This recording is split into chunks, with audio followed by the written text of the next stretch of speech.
نحمد ونصلي على رسوله الكريم أما بعد قال الله تعالى في القرآن المجيد والفرقان الحميد وإن خفتم ألا تقسطوا في اليتامى فانكحوا ما تاب لكم من النساء مثنى وثلاث ورباع فإن خفتم ألا تعدلوا فواحدة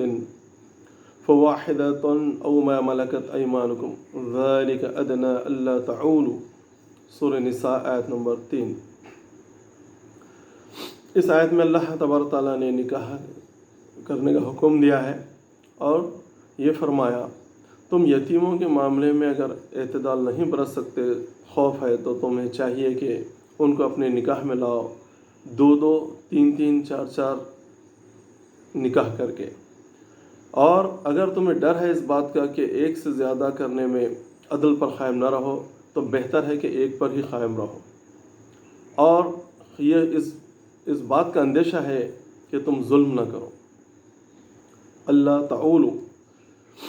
آج کا میرا موضوع، محترم ناظرین السلام علیکم ورحمۃ اللہ وبرکاتہ، آج کا میرا موضوع بہت ہی اہم ہے اور اصلاح معاشرے کی طرف ایک اقدام ہے اور انتہائی ضروری ہے، لیکن آج کے موضوع سے کئی لوگ اتفاق نہیں کر سکتے، مجھے پتہ ہے، اسپیشلی خواتین بہنیں بہت ناراض بھی ہوں گے، لیکن مجھے کسی کے ناراضی کا کوئی پرواہ نہیں ہے، مجھے اللہ کا حکم بیان کرنا ہے۔ نکاح ثانی مسئلہ ہے یا مسئلے کا حل ہے، اس موضوع پہ میں کچھ بات کرنے جا رہا ہوں۔ میرے دوستو، یہ جاہلی رسوم و رواج کے تئیں اور یہ کفر کے غلبے میں مشرکین کے ساتھ بہت سالوں کی صحبت نے ہمارے مزاج کو، ہمارے رنگ کو اور ہمارے ویژن کو تبدیل کر دیا، اس لیے ہم کو اسلامی باتیں ہیں اور اسلامی نظر حیات، فکر، اس کا احساس ہی نہیں ہو پا رہا۔ نکاح ثانی کا تذکرہ آتے ہی، یعنی ری میرج کا جیسے ہی تذکرہ آ جاتا ہے تو عیاشی کی صورت میں اس کو دیکھا جاتا ہے، حالانکہ عیاشی نہیں بلکہ معاشرے کی اور ذمہ داریوں کو اپنے اوپر ڈال لینا ہے، اوڑھنا ہے، اگر بلند مقصد کے ساتھ نکاح کیا جائے۔ اب یہ it depends upon the intention, یہ اپنی اپنی نیتوں اور نظریے کے اوپر ہے۔ اللہ تبارک تعالیٰ چونکہ ہمارے دلوں کے بھی احوال کو جانتا ہے، اس لیے اللہ نے نکاح کے موقع پر بار بار فرمایا اتقوا اللہ اتقوا اللہ، دیکھو اللہ سے ڈرو، اللہ سے ڈرو، اس لیے کہ اللہ تمہارے دلوں کے وسوسوں کو تک جاننے والا ہے۔ What is the intention behind this marriage? تو اس لیے ہم اپنے نظریے کو ٹھیک کریں۔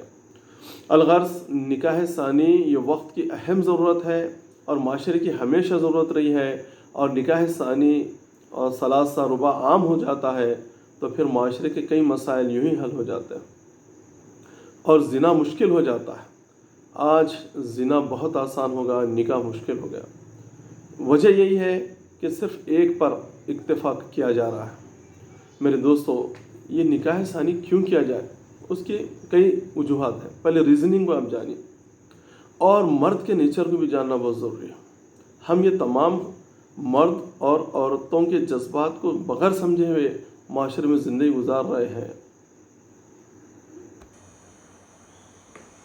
تو میں بیان کر رہا تھا کہ نکاح ثانی کے اغراض و مقاصد پر اگر آپ نگاہ ڈالیں تو یہ تمام کنفیوژن دور ہو جاتے ہیں کہ یہ نکاح کیوں کیا جا رہا ہے۔ پہلی بات کہ مرد کا نیچر ایک پہ اتفاق کرنے کا نہیں ہوتا۔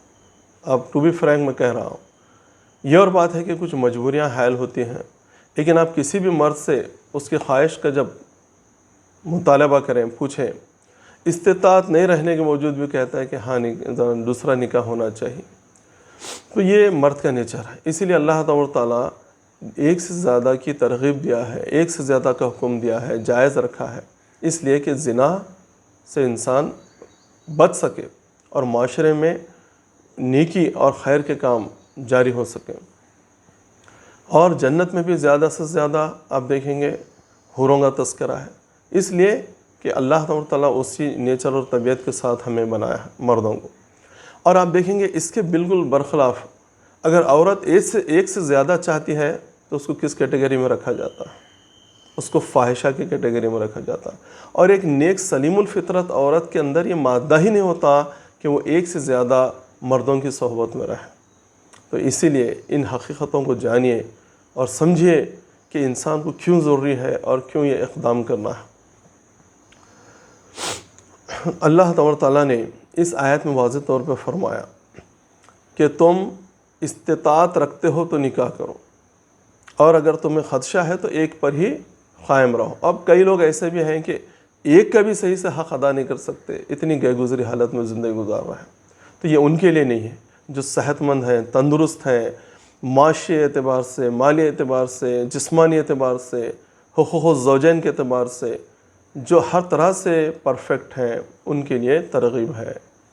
تو اس لیے ہمیں یہ مد نظر رکھنا چاہیے۔ دوسری بات، معاشرے میں جنگ و جدال ہوتا ہے، جنگیں ہوتی ہیں، کئی بیوائیں ہوتی ہیں، تو پھر وہ بیواؤں کا اور وہ بچوں کا سرپرستی کا ریہیبلیٹیشن کیسا، ان کی باز آباد کاری کیسا؟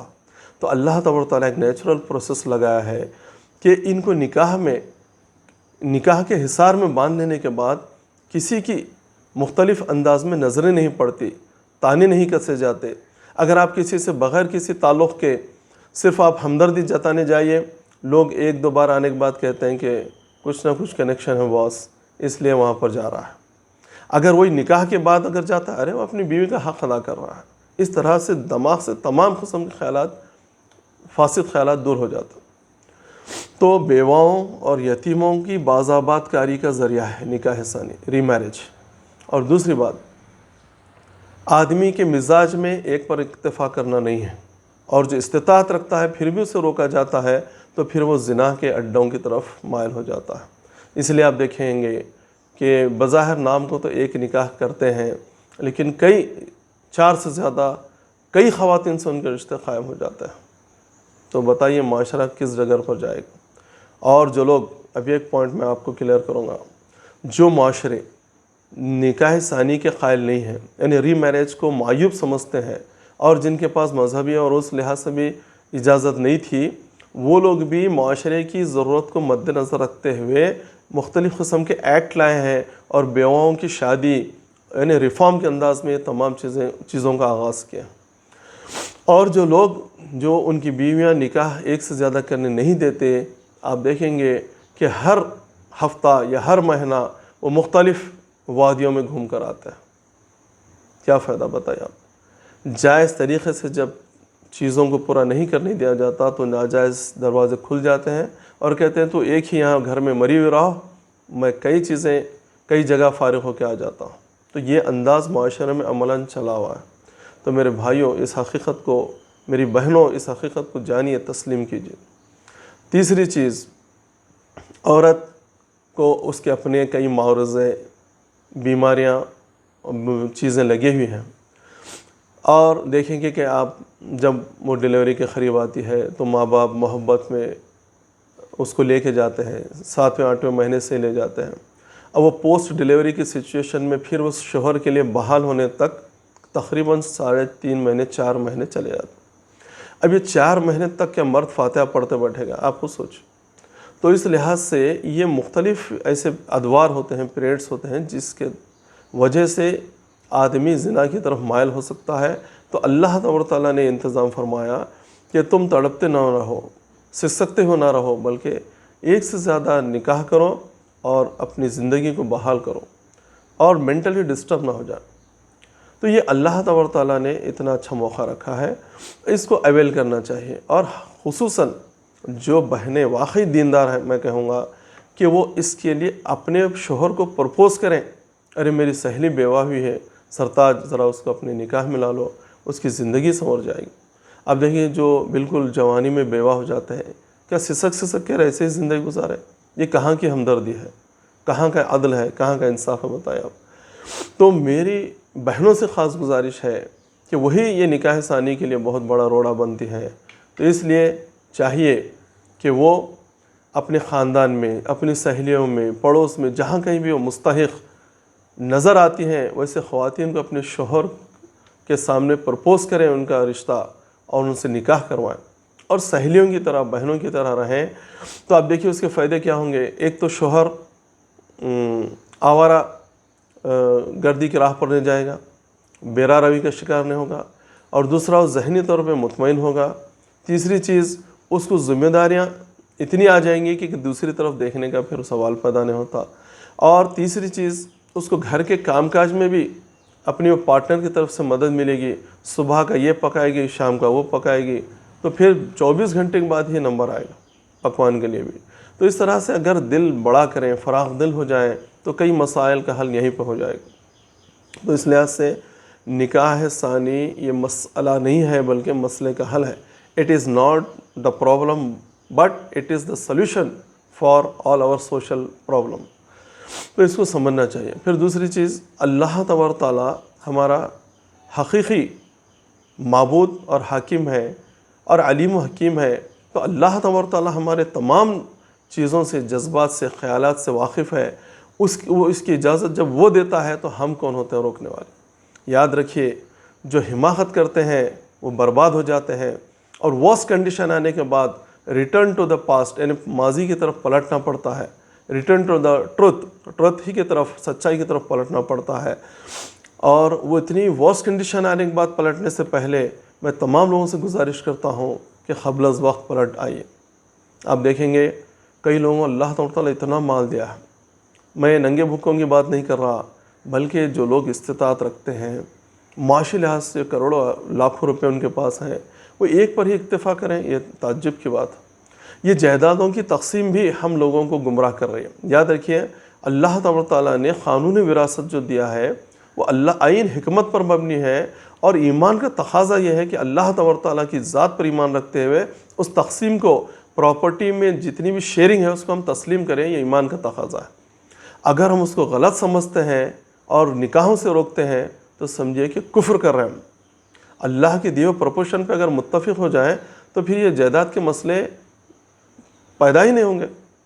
یہ جائیدادوں کی مسائل کی وجہ سے لوگ نکاح سے باز آنے کی ترغیب دیتے ہیں. تو میرے دوستو، سوسائٹی کو اگر واقعی آپ پاکیزہ رکھنا چاہتے ہیں، سوسائٹی کے مسائل کو ختم کرنا چاہتے ہیں، تو نکاح ثانی کو عام کیجئے اور دیکھیے اس کے بعد اس کی لذت، فرحت اور تمام چیزیں، فوائد. اور آخری چیز، نکاح ثانی کا مین اور اہم فائدہ یہ ہوگا کہ نوجوانوں کی عقل ٹھکانے آ جائے گی. نوجوان لڑکوں کی، وہ دیکھیں گے کہ اگر ہم نکاح میں تاخیر کر دیے تو پھر یہ بزرگ لوگ، ادھیڑ عمر کے لوگ یا آلریڈی جو نکاح کر چکے ہیں وہ بازی لے جائیں گے. لہٰذا ان کو قلت محسوس ہوگی لڑکیوں کی، اور خود بغیر جوڑے گھوڑے کے ان لڑکیوں سے نکاح کرنے کے لیے آگے آئیں گے. اور اہم چیز جو آج نکاح اتنا ٹف بن گیا، لوگ ہم یہ کر دیے ایک پر ہی میت جانے تک رکنا ہے. اب وہ ایک ہی رہے گی تاحیات. یہ احساس انسان کو اتنا ریزرو کر دے رہا ہے کہ وہ ایسی ہونا ویسی ہونا، ذرا بھی کمپرومائز کرنے کے لیے تیار نہیں ہوتا. آدمی ہو عورت. اس لیے میرے بھائیوں، اگر ایک سے زیادہ نکاح کرتے، بعض لنگڑی لولیوں کا بھی نکاح ہو جائے گا، تھوڑی سی کانی کا بھی نکاح ہو جائے گا، معذور لوگوں کا بھی نکاح ہو جائے گا. آدمی بڑا دل کرے گا. اب ایک ہی، اس کے بعد تیری میت جانے تک کوئی نصیب نہیں ہوگی. جب یہ کہیں گے تو پھر آدمی خوفزدہ ہوگا اور بہت زیادہ نخرے کرتے ہوئے انتخاب کرے گا.